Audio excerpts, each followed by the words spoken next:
বিসমিল্লাহিররহমানিররহিম। আজকে আমাদের compressibility of soil টপিকসের 3 নম্বর লেকচার।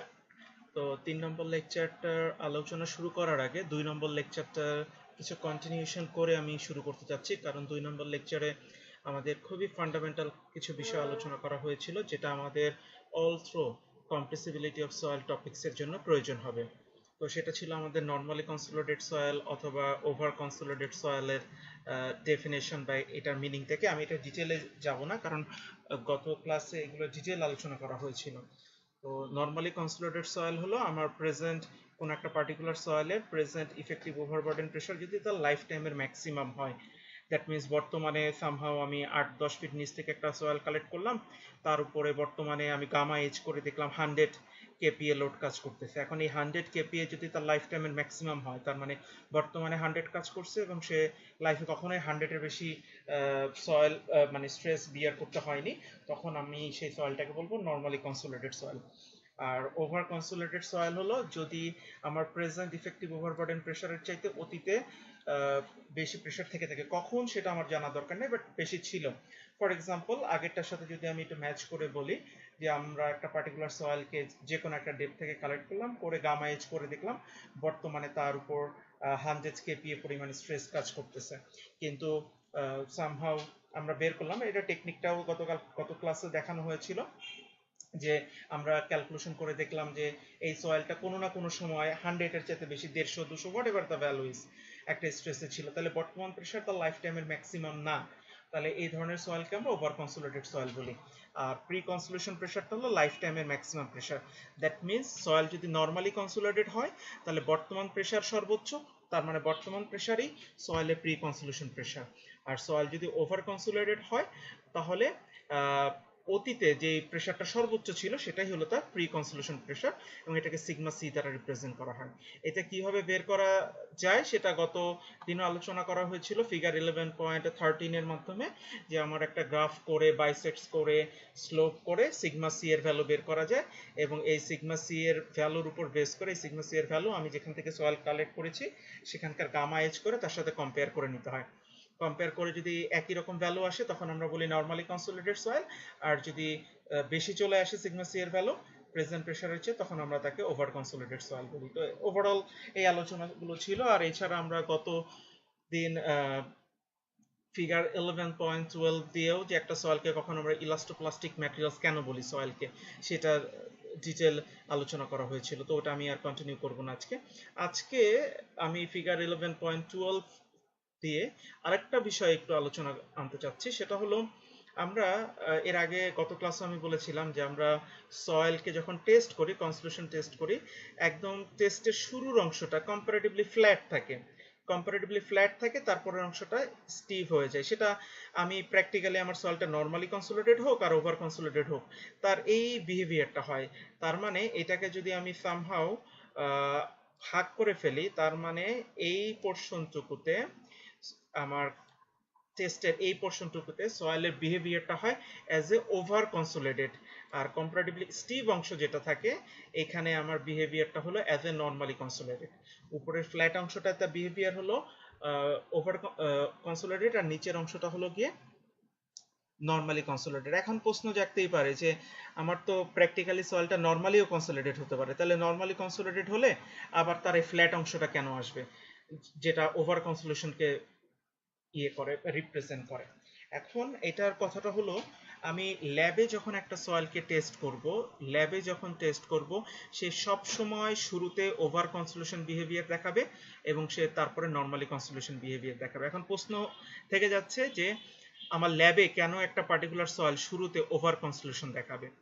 বিষয়টা হলো, আমি একটা সয়েলকে যদি সামহাও কালেক্ট করে নিয়ে আসি, ফর এক্সাম্পল আমি একটা পার্টিকুলার ডেপ থেকে আমি একটা পার্টিকুলার সয়েলকে কালেক্ট করে নিয়ে আসলাম। এখন এই সয়েলের উপরে আমার তো প্র্যাকটিক্যাল ফিল্ডে গামা এইচ করে একটা প্রেশার কাজ করছিল, 20, 30, 40 what ever the value is, একটা স্ট্রেস তো কাজ করছিল। কিন্তু ল্যাবে এনে যখন আমি টেস্টটা মাত্র শুরু করব, একেবারে এই যে আমার এ লোকেশন যেটা মাত্র শুরু করব টেস্টটা, তখন তো তার উপরের প্রেশার হলো অ্যাটমসফেরিক প্রেশার। তার মানে বর্তমানে তার উপরে প্রেশারটা তাহলে আমি ধরে নিচ্ছি 0, কিন্তু তাকে যখন আমি ফিল্ড থেকে কালেক্ট করে নিয়ে আসছিলাম তাহলে তখন তো তার উপরে কোনো না কোনো প্রেশার ছিল। তাহলে ওই অবস্থার সাথে যদি আমার ল্যাবের টেস্টের শুরুর অবস্থাকে চিন্তা করি তাহলে তো আমার সয়েল ওভার কনসোলিডেট। কারণ ওভার কনসোলিডেশনের শর্ত হলো প্রেজেন্ট প্রেশার যদি লাইফ টাইমের ম্যাক্সিমাম না হয়। সো আমি যখন টেস্টটা শুরু করছি তো শুরু করার সময় প্রেজেন্ট প্রেশার 0, কিন্তু সে ফিল্ডে তো একটা প্রেশার ছিল। এখন নর্মালি কনসোলিডেট হোক আর ওভার কনসোলিডেট হোক তার উপর তো একটা ওভারবার্ডেন প্রেশার ছিল, বর্তমানে তো সেটা নেই। তার মানে আমার সয়েল নর্মালি কনসোলিডেট হোক আর ওভার কনসোলিডেট হোক, ল্যাবে যখন আমি তার টেস্ট করা শুরু করব সে একদম শুরুর দিকে ওভার কনসোলিডেটেড বিহেভিয়ার দেখে একটা কম্পারেটিভলি ফ্ল্যাট অংশ দেখাবে। আর তারপরে যখন আমি ফিল্ডের যে ভ্যালুটা, ফর এক্সাম্পল ফিল্ডে গামা এইচ করে যাচ্ছিল সেই ভ্যালু, অথবা যদি সয়েল ওভার কনসোলিডেটেড হয় তাহলে তার প্রি কনসোলেশন প্রেশারটা যখন এক্সিট করে যাবে তারপরে কম্পারেটিভলি স্টিভ হয়ে নর্মালি কনসোলেশন বিহেভিয়ার দেখাবে। সো এখান থেকে আমরা যে বিষয়টা সম্পর্কে আইডিয়া পেলাম যে আমাদের প্র্যাকটিক্যালি সয়েল নর্মালি কনসোলিডেটেড হোক আর ওভার কনসোলিডেটেড হোক, ল্যাবে যখন আমি এই সয়েলটাকে টেস্ট করব তার শুরুর দিকের বিহেভিয়ার হবে অ্যাজ এ ওভার কনসোলিডেটেড এবং তারপরে সে হবে নর্মালি কনসোলিডেটেড। ওকে, তাহলে আমি পরবর্তী যে আজকের ক্লাসের আলোচনার যে বিষয়টা আছে সেখানে চলে যাই। সেটা হলো আর্টিকেল 11.7 এর আন্ডারে এখানে আমি যে বিষয়টা আলোচনা করব সেটা হলো আমরা ল্যাবের যে কনসোলিউশন কার্ভটা তৈরি করি সেই কনসোলিউশন কার্ভের একটা অ্যাপ্রোপ্রিয়েট ইউজ, অথবা আমরা যে ল্যাবে টেস্ট করি সেই ল্যাবে আমরা এক্সাক্ট সেটেলমেন্টের ভ্যালু বের করতে পারি না, এটা আরো ইফিশিয়েন্ট টেস্ট করা ভ্যালু বের করা যায়, সেই ভ্যালু বের করার মেথড এবং সেই মেথডটা কেন বের করব তার অ্যাপ্লিকেশন কি সেটা নিয়ে আলোচনা করব। তো এই আর্টিকেল 11.7 এর আন্ডারে আমরা নরমালি কনসোলিডেটেড সয়েলের জন্য একবার দেখব, ওভার কনসোলিডেটেড সয়েলের জন্য দেখব। অলমোস্ট নরমালি কনসোলিডেটেড সয়েল এবং ওভার কনসোলিডেটেড সয়েলের জন্য আমাদের এই কাজটা অলমোস্ট 70-80 বা মোর দেন 80% আসলে সেমই থাকবে এবং তাদের অ্যাপ্লিকেশনটাও অলমোস্ট সেম। ওকে, এটা বোঝার জন্য অ্যাকচুয়ালি আমাদের এই যে ফিগার 11.14টা একটু বুঝতে হবে। 11.14 অ্যাকচুয়ালি 11.14 যে গ্রাফটা আমরা দেখছি, আমরা শুরুতে অ্যাকচুয়ালি নরমালি কনসোলিডেটেড সয়েলের জন্য দেখছি। তো এখানে আমাদের মেইন টার্গেট, এখানে তিনটা গ্রাফ আছে 1 2 3, 1 2 3। এই 2 নম্বর কার্ভ যেটা, এই 2 নম্বর কার্ভটাই হলো ল্যাবের কার্ভ। তার মানে ল্যাবে একটা সয়েলকে এনে যদি আমরা টেস্ট করি, গত ক্লাসগুলোতে যেভাবে আলোচনা করা হয়েছিল সেইভাবে যদি আমরা টেস্ট করি তাহলে আমরা যে গ্রাফটা পাবো সেটা হলো আমাদের এই 2 নম্বর কার্ভটা, এই 2 নম্বর কার্ভটা জেনারেট হবে। ওকে, আচ্ছা, আর 3 নম্বর কার্ভটা এটা আমাদের জন্য খুব একটা এই মুহূর্তে প্রয়োজন নেই, এটাকে রিমোল্ডেড স্পেসিমেন বলে। যে সয়েল তো আসলে আনডিস্টার্ব সয়েল দিয়ে টেস্ট করার কথা, বাট ওইটাকে আবার ভেঙে আনডিস্টার্বের কাছাকাছি করে টেস্ট করা যায়। সো 3 নম্বর কার্ভটা আমাদের এই আলোচনার জন্য খুব একটা প্রয়োজন নেই, সো এটাকে আমি আপাতত ইগনোর করার জন্য বলবো। সো এই 2 নম্বর কার্ভটা হলো গিয়ে আমাদের ল্যাবের কার্ভ, আমরা সয়েলটাকে ল্যাবে এনে যে টেস্ট করব সেই টেস্টের কার্ভটা হলো আমার ল্যাবরেটরি কনসোলিউশন কার্ভ। এবার 1 নম্বর কার্ভটা একটু দেখি। 1 নম্বর কার্ভটা হলো ভার্জিন কনসোলিউশন কার্ভ। তো এখন আমাদের অ্যাকচুয়ালি মেইন টার্গেটটা হলো আমরা ল্যাবে যে 2 নম্বর কার্ভটা পাবো এই 2 নম্বর কার্ভটাকে কিছু মেকানিজম অ্যাপ্লাই করব, মেকানিজম অ্যাপ্লাই করে 1 নম্বর কার্ভ কনভার্ট জেনারেট করব। সো 2 নম্বর কার্ভকে ব্যবহার করে 1 নম্বর কার্ভ তৈরি করব এবং সেই 1 নম্বর কার্ভকে বলতেছে ভার্জিন কনসোলিউশন কার্ভ। তো এখন শুরুতেই আসলে আমি তাহলে একটু আলোচনা করে নেই ভার্জিন কনসোলিউশন কার্ভ বলতে আমরা কি বুঝতেছি এবং ভার্জিন কনসোলিউশন কার্ভটা কেন লাগবে সেটা কিভাবে তৈরি করতে হয় সে আলোচনার পরে আমি আসলে এটার প্র্যাকটিক্যাল ইউজ নিয়ে কথা বলবো। তো প্রথমেই ডেফিনেশনটা বা অ্যাকচুয়ালি মিনিংটাই যদি চলে আসি, ভার্জিন কনসোলিউশন কার্ভটা কি? আমরা সবাই ডিস্টার্ব স্যাম্পল আনডিস্টার্ব স্যাম্পলের বিষয়টা জানি। তো একটা পার্টিকুলার সয়েল আমরা যখন কম্প্রেসিবিলিটি টেস্ট করি বা কনসোলিউশন টেস্ট করি সেটার জন্য আমাদের আনডিস্টার্ব সয়েলের প্রয়োজন হয়। সো আনডিস্টার্ব সয়েল যখন আমরা কালেক্ট করি অনেক প্রিকশন অ্যাকচুয়ালি মেজার নিতে হয় আর কি। প্রিকশন নেওয়ার পরেও সামহাউ সয়েল কিছু না স্লাইটলি কিছু না কিছু ডিস্টারবেন্স তার হয়ে যায়। সো ভার্জিন কনসোলিউশন কার্ভটা বলতে অ্যাকচুয়ালি যেটা বোঝাচ্ছে সেটা হলো আমি যদি সয়েল স্যাম্পলটাকে কালেক্ট করে ল্যাবে এনে টেস্ট না করে সামহাউ ফিল্ডে যদি তার টেস্ট করতাম, ফর এক্সাম্পল আমি 20 ফিট নিচে থেকে সয়েল কালেক্ট করতেছি, আমি 20 ফিট নিচে যদি সয়েলটাকে টেস্ট করতাম, তার উপরে লোড অ্যাপ্লাই করতাম, তার সেটেলমেন্টটা ক্যালকুলেশন করতে পারতাম, তাহলে সয়েলটার যা বিহেভিয়ার হতো এবং তার ফলে যে কনসোলেশন কার্ভটা হতো সেটাই হলো গিয়ে আমাদের ভার্জিন কনসোলেশন কার্ভ। তো প্র্যাকটিক্যালি তো এটা আমাদের জন্য সম্ভব না, কারণ আমরা যখনই ল্যাবে নিয়ে আসি এই 2 নম্বর কার্ভটা হবে, আর ওই 20 ফিট সাইডে 15, 20, 25 ফিট নিচে গিয়ে আমাদের পক্ষে কনসোলেশন টেস্ট করাও সম্ভব না। সো এই জন্য আমরা কিছু টেকনিক অ্যাপ্লাই করি, যে টেকনিকটা অ্যাপ্লাই করে আমাদের ল্যাবের যে কার্ভটা, এই কার্ভটাকে আমরা মডিফাই করব, করে আমরা ভার্জিন কনসোলেশন কার্ভটা তৈরি করব। সো শুরুতেই আমি ভার্জিন কনসোলেশন কার্ভটা কি সেটা ডেফিনেশন বললাম বা মিনিংটা বললাম।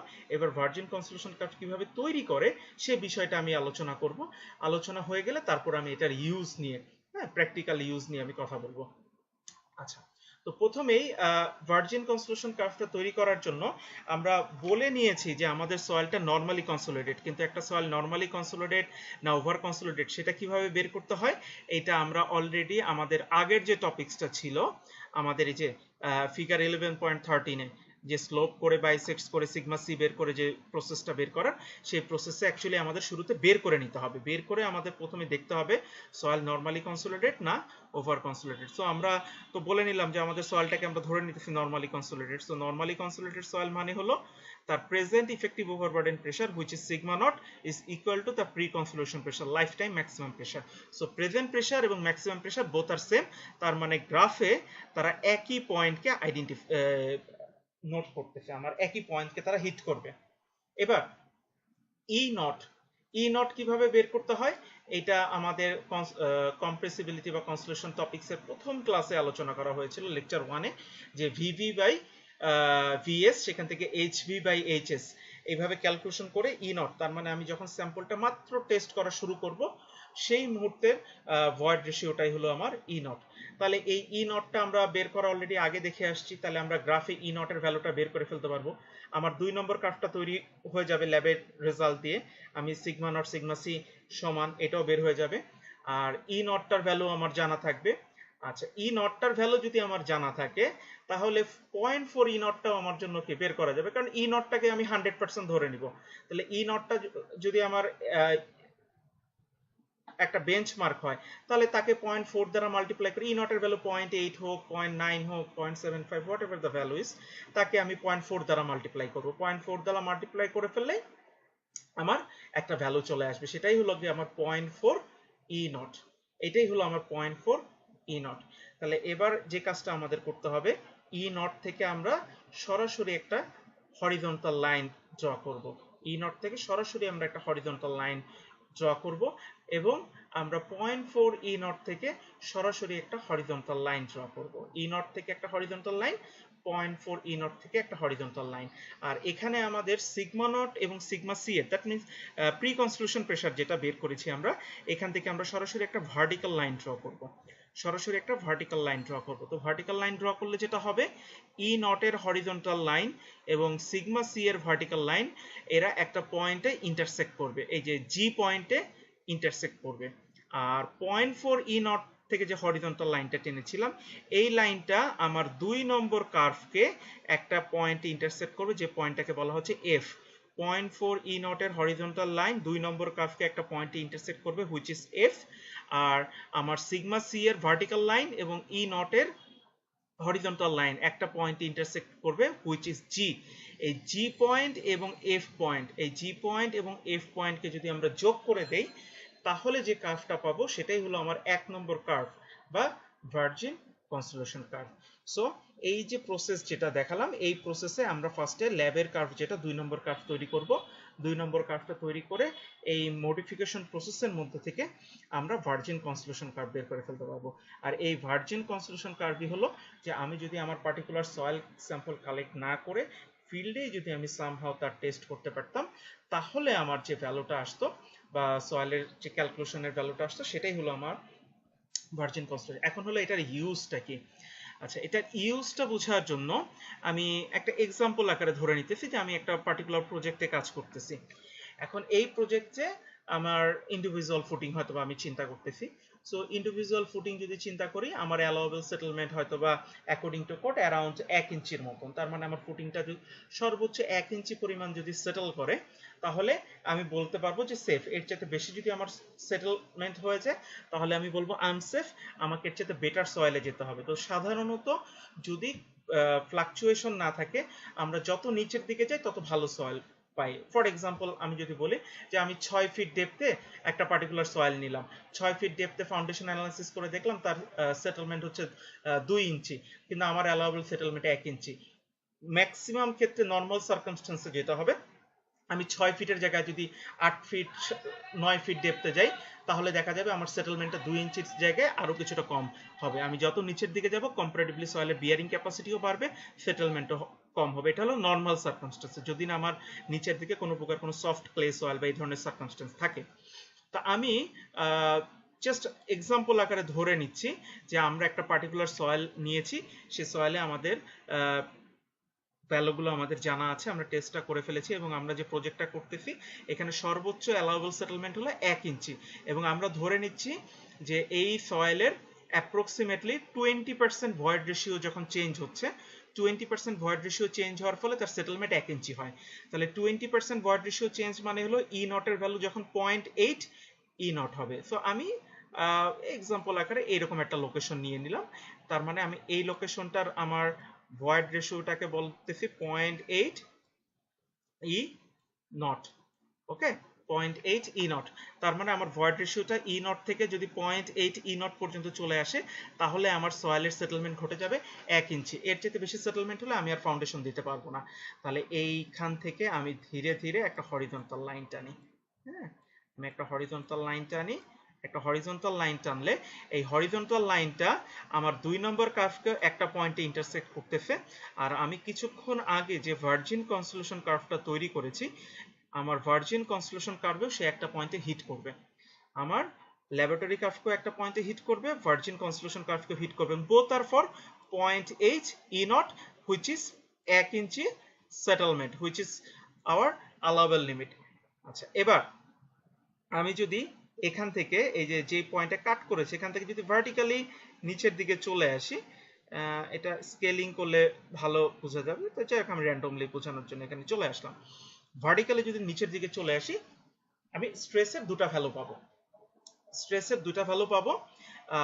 প্রথম যে ভ্যালুটা আসবে এটাকে আমি যদি ফর এক্সাম্পল আমি সিগমা 1 দ্বারা রিপ্রেজেন্ট করি, আর এটাকে যদি আমি সামহাউ সিগমা 2 দ্বারা রিপ্রেজেন্ট করি, হ্যাঁ, সিগমা 1 দ্বারা রিপ্রেজেন্ট করলাম এবং এটাকে আমি সিগমা 2 দ্বারা রিপ্রেজেন্ট করলাম।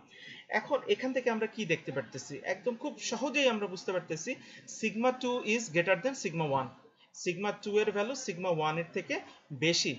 কিন্তু আমরা এই যে সিগমা 1 বা সিগমা 2 যেটাই পেয়েছি দুইটাই কিন্তু আমরা পেয়েছি 0.8 ই নট এর জন্য বা 1 ইঞ্চি সেটেলমেন্টের জন্য। এবং এখানে আরেকটা ইন্টারেস্টিং বিষয় হলো আমাদের এই যে স্ট্রেসের যে ভ্যালুটা এটা কিন্তু আছে লগ স্কেলে।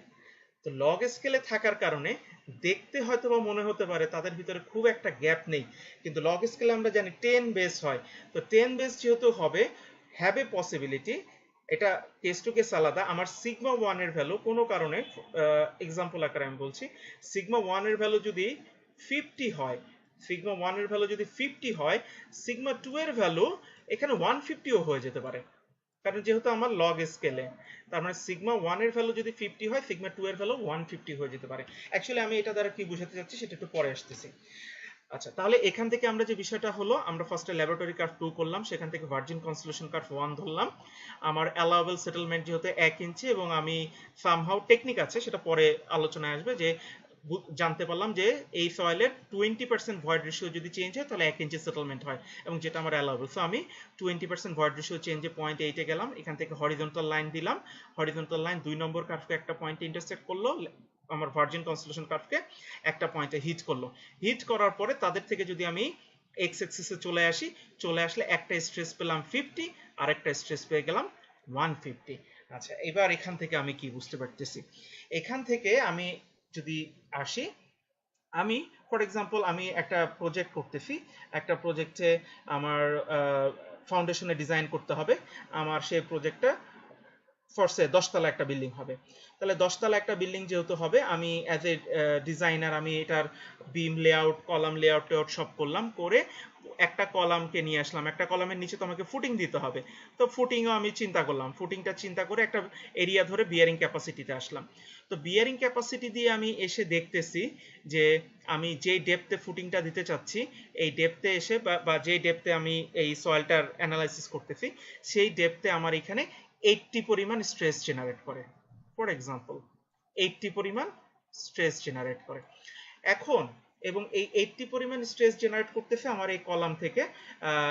যদি আমি 10 তলা বিল্ডিং চিন্তা করি, 10 তলা বিল্ডিং চিন্তা করতেছে, কলাম থেকে ফুটিং এ 80 পরিমাণ স্ট্রেস আসতেছে।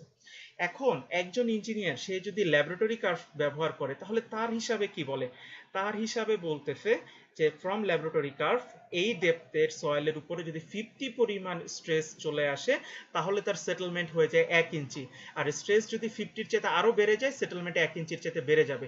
সো 1 ইঞ্চির চাইতে সেটেলমেন্ট যদি বেড়ে যায়, তাহলে আমার অ্যালাউয়েবল লিমিট এক্সিট করে যাবে। সো সে বলবে যে না, এই ডেপথে ফাউন্ডেশন দেওয়া যাবে না, আমাকে আরো নিচের ডেপথে যেতে হবে, যেখানে আমি কম্পারেটিভলি আরো ভালো মাটি পাবো, যেই মাটির সিগমার ভ্যালু আমার এই যে 0.8 এর সিগমার ভ্যালু 80-র মতন হবে। সুতরাং তার সলিউশন হলো যে আমি এখানে ফুটিং দিতে পারবো না, হয়তো বা সে 5 ফিট বা 6 ফিট ডেপথের মাটি নিয়ে অ্যানালাইসিস করতেছে, তখন সে বলবে যে না, তাহলে 6 ফিটে ফাউন্ডেশন দেওয়া যাবে না, আমি 8 ফিট 9 ফিটে ট্রাই করি। এবং সে হয়তোবা 8 ফিট 9 ফিটে গিয়েও দেখলো 80 পাচ্ছে না, সে হয়তোবা 65 পাচ্ছে, 70 পাচ্ছে, তখন সে হয়তোবা সলিউশন দিবে না, তাহলে হয়তোবা ম্যাট ফাউন্ডেশনে যেতে হবে বা পাইল ফাউন্ডেশনে যেতে হবে। তাহলে ল্যাবরেটরি কার্ভ যে ব্যবহার করলো, তার সলিউশনটা তখন ম্যাট ফাউন্ডেশন বা 6 ফিটের জায়গায় হয়তোবা 8 ফিট 9 ফিট অথবা পাইল ফাউন্ডেশনে চলে গেল। কিন্তু আরেকজন ইঞ্জিনিয়ার উনি কি করলেন, উনি এই ল্যাবরেটরি কার্ভটা করে এই সামান্য একটু মডিফিকেশন করে ভার্জিন কনসোলিউশন কার্ভটা তৈরি করলেন। ভার্জিন কনসোলিউশন কার্ভটা তৈরি করে উনি দেখতেছেন যে এই 0.8 পরিমাণ ভয়েড রেশিও চেঞ্জ হওয়ার জন্য যে স্ট্রেসটার প্রয়োজন, হুইচ ইজ অলমোস্ট 150 মানে হলো আমার 10 তলা বিল্ডিং 80 পরিমাণ স্ট্রেস দিতেছে।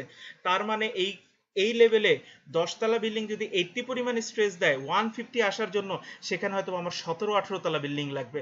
তার মানে ওই ইঞ্জিনিয়ার বলবেন যে না, আপনার এখানে যে পার্টিকুলার সয়েল আছে, সে পার্টিকুলার সয়েল তো খুব ইজিলি আমার 80 পরিমাণ স্ট্রেস নিতে পারে, বরঞ্চ আপনি যদি ভবিষ্যতে এখানে এই ডেপথেই 5-6 ফিট ডেপথেই 10 তলা বিল্ডিং এর জায়গায় যদি আপনার 12 তলা বিল্ডিং বা 15 তলা বিল্ডিংও করতে হয়, তাও আপনি সেফ থাকবেন, কারণ আপনার ক্যাপাসিটি আছে কত, অ্যাপ্রক্সিমেটলি 150 পরিমাণ।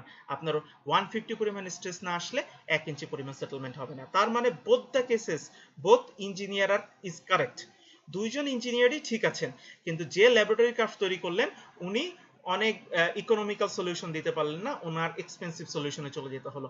আর আরেকজন ইঞ্জিনিয়ার যিনি ভার্জিন কনসোলিউশন কার্ভটা ব্যবহার করলেন, উনি অনেক ইকোনমিক্যাল একটা সলিউশন দিতে পারলেন এবং রিলায়েবল অলসো, এবং বোথ আর কারেক্ট, বাট একটা ইকোনমিক্যাল আরেকটার চাইতে অনেক বেশি। সো অ্যাকচুয়ালি ভার্জিন কনসোলিউশন কার্ভটার মেইন ফাংশনটাই হলো এটা, যে আমার সয়েলের প্র্যাকটিক্যালি যেই ক্যাপাসিটিটা আছে, সেই ক্যাপাসিটিটাকে আমি ওভারলুক না করে সেই ক্যাপাসিটিটাকে আমি কনসিডার করব, কনসিডার করে আমি প্র্যাকটিক্যাল। কারণ আমরা যখন অ্যাজ এ ইঞ্জিনিয়ার কোনো ডিজাইন করতে চাবো, তখন কিন্তু আমাদের প্রথম টার্গেট হলো সেফ ডিজাইন, সাথে কিন্তু ইকোনমিক্যাল ডিজাইন।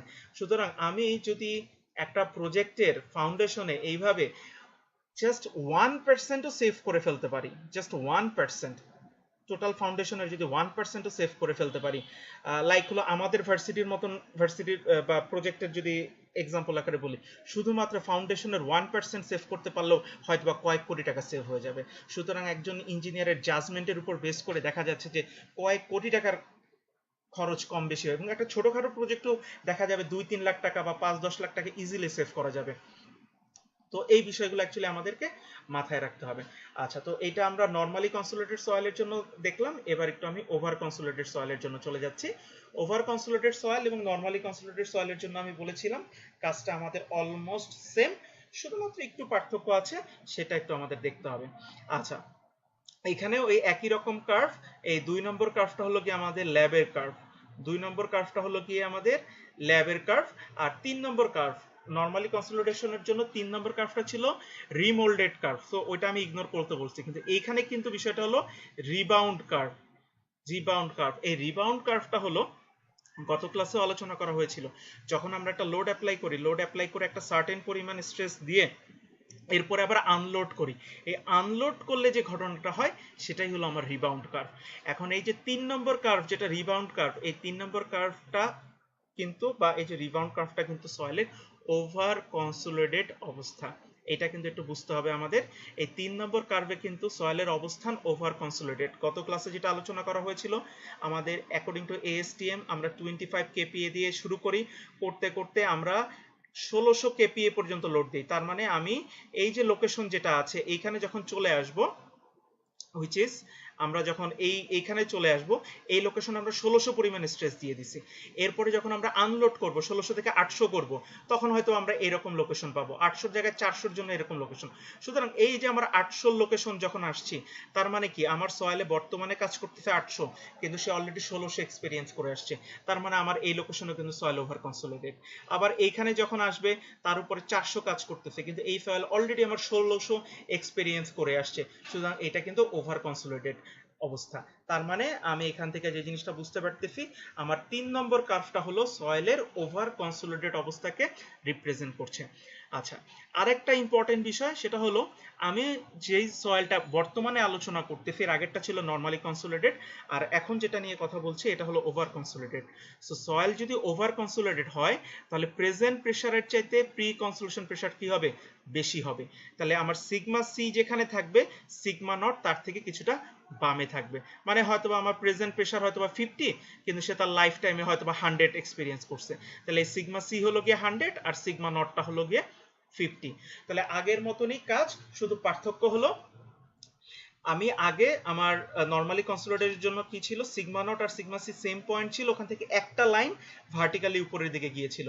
আর এখানে যেহেতু আমার দুইটা আলাদা আলাদা পয়েন্ট, এই দুইটা পয়েন্ট থেকেই আমাকে কি করতে হবে, দুইটা ভার্টিক্যাল লাইন উপরের দিকে এক্সটেন্ড করে দিতে হবে। আর আগেরটার মতন ই নট থেকে একটা হরিজন্টাল লাইন নিয়ে যেতে হবে, আর 0.4 ই নট থেকেও একটা হরিজন্টাল লাইন নিয়ে যেতে হবে। তাহলে 0.4 ই নট যে হরিজন্টাল লাইন, সেটা আমার 2 নম্বর কার্ভকে একটা পয়েন্টে ইন্টারসেক্ট করবে। সো এটা এখানেই থাক। আর সিগমা নট থেকে যে ভার্টিক্যাল লাইনটা উপরের দিকে চলে গেছে, সিগমা নট থেকে যে ভার্টিক্যাল লাইনটা উপরের দিকে চলে গিয়েছে, আর ই নট থেকে যে লাইনটা চলে গিয়েছে, তারা একটা পয়েন্টে ইন্টারসেক্ট করতেছে। সেই পয়েন্টটা হলো এইচ পয়েন্ট। সেই পয়েন্টটা হলো এইচ পয়েন্ট। ই নটের থেকে হরিজন্টাল লাইন আর সিগমা নটের ভার্টিক্যাল লাইন, এরা একটা পয়েন্টে ইন্টারসেক্ট করতেছে, ইন্টারসেক্টিং পয়েন্ট হলো এইচ। এই এইচ পয়েন্ট থেকে এইচ জে, এই এইচ পয়েন্ট থেকে এইচ জে একটা লাইন ড্র করতে হবে, which is parallel to 3 number curve. H থেকে একটা লাইন ড্র করতে হবে, H J, which will be parallel to 3 number curve. এখন প্রশ্নটা হলো যে এই জে পয়েন্ট পর্যন্ত কেন, আর সেটা 3 নম্বর কার্ভের প্যারালাল কেন? প্রথম কথা, 3 নম্বর কার্ভ হলো সয়েলের ওভার কনসোলিডেট অবস্থা। 3 নম্বর কার্ভ হলো সয়েলের ওভার কনসোলিডেট অবস্থা। আর যে পয়েন্ট যে পয়েন্টটা কোথা থেকে এসেছে, যে পয়েন্টটা এসেছে সিগমা সি থেকে। সিগমা সি হলো একটা বেঞ্চমার্ক, তার মানে সিগমা সি এর আগে soil over consolidate, sigma c এর পরে সয়েল কি হয়ে যাবে, নরমালি কনসোলিডেট। সুতরাং সিগমা সি এর আগ পর্যন্ত সয়েলের বিহেভিয়ার থাকবে অ্যাজ এ ওভার কনসোলিডেট। আর 3 নম্বর কার্ভটা হলো সয়েলের ওভার কনসোলিডেট অবস্থা। তার মানে সিগমা সি এর আগের বিহেভিয়ার এবং 3 নম্বর কার্ভের বিহেভিয়ার, যেহেতু দুইটা একই সয়েল, তাদের বিহেভিয়ার সেম হবে। তো সেম টাইপের বিহেভিয়ার হলে তাহলে পরস্পর তারা প্যারালাল হবে। এই কারণেই এইচ থেকে এই সিগমা সি এর ভার্টিক্যাল লাইন পর্যন্ত একটা প্যারালাল লাইন টানবো আমরা সি, যেটা ওভার কনসোলিডেট। তার প্যারালাল একটা লাইন এঁকে ফেলবো, জে পয়েন্ট পেয়ে যাব। এরপরে জে পয়েন্ট আর কে পয়েন্টকে সরাসরি যোগ করে দেব। যোগ করে দিলেই যে H J K, H J K যে লাইনটা পাওয়া গেল, এটাই হলো আমাদের ওভার কনসোলিডেট সয়েলের ভার্জিন কনসোলিডেশন কার্ভ। এটাই আমাদের ওভার কনসোলিডেট সয়েলের ভার্জিন কনসোলিডেশন কার্ভ।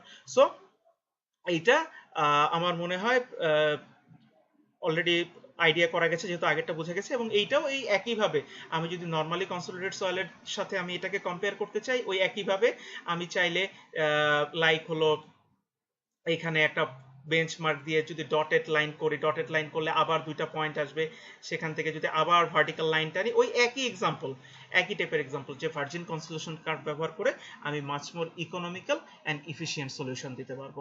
তো এটাই অ্যাকচুয়ালি আমাদের ল্যাবরেটরি কার্ভ থেকে ভার্জিন কনসোলেশন কার্ভ কিভাবে বের করতে হয় সেটা, এবং ভার্জিন কনসোলেশন কার্ভের ইউজ নরমালি কনসোলিডেটেড সয়েলের জন্য কিভাবে করতে হয় এবং ওভার কনসোলিডেটেড সয়েলের অ্যাপ্লিকেশন সেম, বাট কার্ভটা তৈরি করার প্রসেসটা কিছুটা ডিফারেন্ট। তো যাই হোক, আমি আলোচনাটা এখানে আজকে শেষ করছি। নেক্সট ক্লাসে আমরা একটা সয়েলের সেটেলমেন্ট, টোটাল সেটেলমেন্ট বিভিন্ন সার্কামস্টেন্সে কিভাবে ক্যালকুলেশন করতে হয় সেই বিষয়গুলো আলোচনা করব।